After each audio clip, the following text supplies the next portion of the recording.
I think the question isn't, can you reach your potential at home, but rather, what potential do we truly have? Is human potential to be exclusively spent on churning out resources, on money, on finding recognition, or on extensive education? Is this the rubric? Obviously, no. I think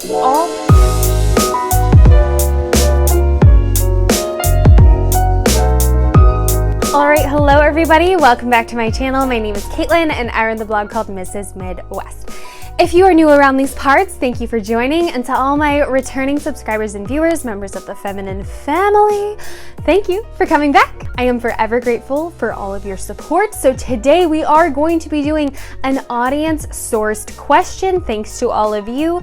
The question has come up and we will unpack it today of, can a homemaker find fulfillment at home? Can we meet our potential? This question has been raised since the genesis of my channel, so today we're gonna unpack it. So this question gets raised a lot, not just by all of you, not just by the haters, but by society in general. You know, there's a level of societal sadness surrounding a woman who is at home, as if she could only break free, she would somehow become a doctor or a lawyer or something truly great. There is even the trope of the housewife who is secretly falling apart at the seams, or the PTA mom who is shiny on the outside but dark and disturbed on the inside thanks to too many afternoons spent icing cupcakes or wiping bums. But you know, where does this question come from? Well, oftentimes people worry about housewives, assuming that because there's no career, no public recognition, there is no possible way in which that woman could be happy, in which she's using all her God-given talents, you know, in which she's using her potential. So firstly, this perspective assumes a lot. It assumes that personal happiness and contentment cannot happen if a person does not A, have a career, B, achieve public recognition, or C, make independent or large amounts of money. All three things that housewives appear to not have. I would also say, as a side note, that these tropes in literature and fiction often assume that women who look happy are secretly unhappy, which again enforces the idea that women cannot think for themselves or make their own choices. It's like the culture is saying, oh no, that housewife, she was forced to make those cupcakes. Please, this is 2020. We are in the West. I am sure that does happen. And I am sure there are people in the world forced into this lifestyle. But that is not the majority of homemakers in consensual arrangements in 2020. We're not living in the 1950s anymore. Our world is so much different than that. I've often heard the argument that being a homemaker is not and could never be satisfying because it's a largely made up role that has to do with doing menial tasks, and that in no way could use someone's talent. But the interesting thing is that modern careers often have the same setup that a homemaker does. Working for any kind of boss or supervisor, serving people as a teacher or a nurse, or giving care in any capacity is some kind of thankless exchange. How can a woman be looked down upon for caring for her own children and cleaning her own home, whereas a woman who works at a daycare or is part of a cleaning crew is to be praised? What is the difference? Serving a company, bringing home a paycheck? Does the exchange of money really mean that those menial tasks are more noble? What is the difference? I once heard someone question how a person would want to be a homemaker because that would mean that they would be leaving no other legacy other than children or cleaning their home their whole life. But this is kind of funny to me because how many people will actually be remembered for their careers? Will Karen in accounting, no offense to her, be remembered for her amazing 2002 income tax paperwork? Will Chloe from BuzzFeed be remembered for her stunning and brave articles on which character from Friends is your true spirit animal? Or Michelle from marketing, will her vegan supplement advertising campaign be remembered for generations to come? The answer is a resounding no. But the second answer is a resounding, and that's okay. Careers are not some sort of grand life fulfillment that your valedictorian made them out to be. They're oftentimes about using our talents, filling our time, and paying the bills. They're about surviving. The majority of humans in history will not be remembered for their legacy. It's a very modern way of looking at careers to view them as a way in which to find total fulfillment. And that brings me to my strongest point, which is the fact that fulfillment is subjective. What is fulfilling to me might be unfulfilling to you. Your wildest dream career might be my wildest nightmare. People are different. We are created different. We are unique. Not every woman is cut out nor wants to be cut out to be a boss babe.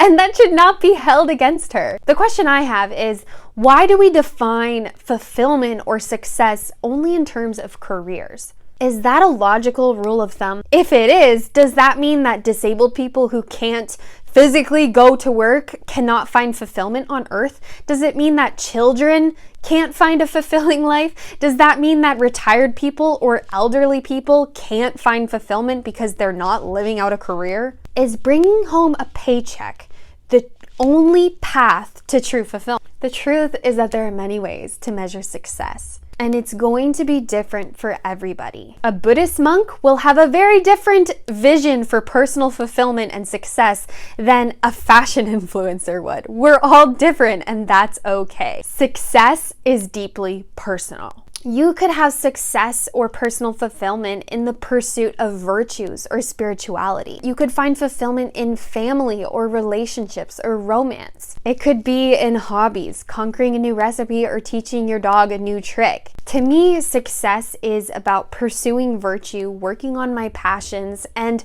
loving deeply those around me. Finding peace, living stress-free as possible, and enjoying creation and my husband. And this can all be done from my home. I can find personal fulfillment at home. In fact, I prefer to be at home. Personal fulfillment doesn't come because you checked off certain boxes or because you used certain talents. It comes when you have contentment and true gratitude for your life situation. And it doesn't matter how much money you have or how much fame you have. Some of the happiest people I've met are the ones who have found true gratitude and peace living their life, even if they're going to work as an auto mechanic and coming home at the same time every day to their family. That is someone's perfect life. I think the question isn't, can you reach your potential at home, but rather, what potential do we truly have? Is human potential to be exclusively spent on churning out resources, on money, on finding recognition, or on extensive education? Is this the rubric?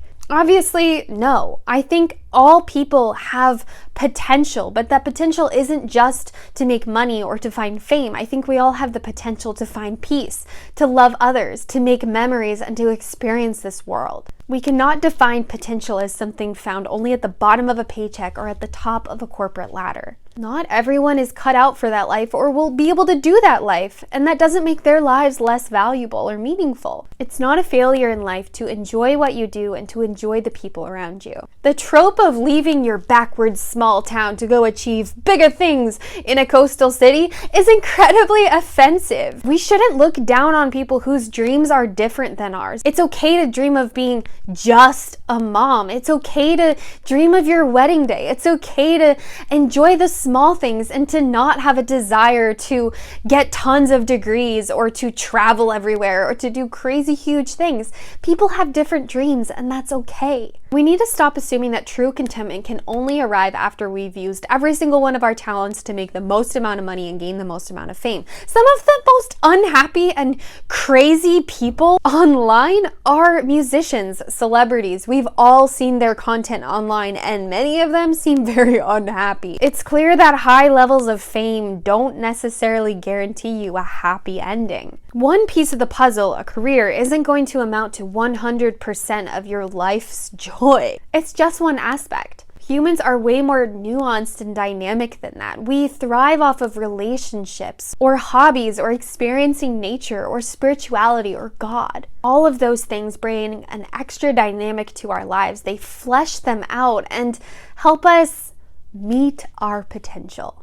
And this is the problem with the argument against homemakers. Too many people boil down what we do to just cooking and cleaning, but they fail to recognize that we're our own bosses. We're cooking and cleaning for ourselves, and we do get reimbursed.